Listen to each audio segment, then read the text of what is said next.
Hey, did you know that December 11th is International Mountain Day? No, I didn't. What's it all about? International Mountain Day is a day designated by the United Nations to celebrate mountains and their importance to our planet. That's interesting.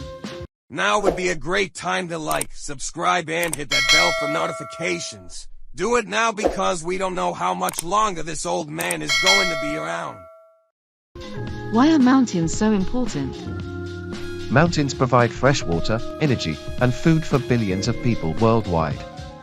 They also have unique ecosystems that support a wide range of plant and animal species.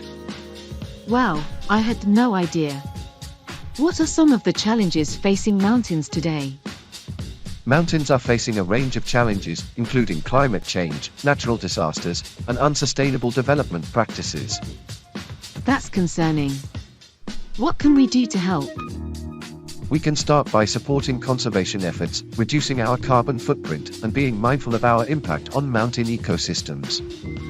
That's great advice. I'll definitely do my part in protecting mountains.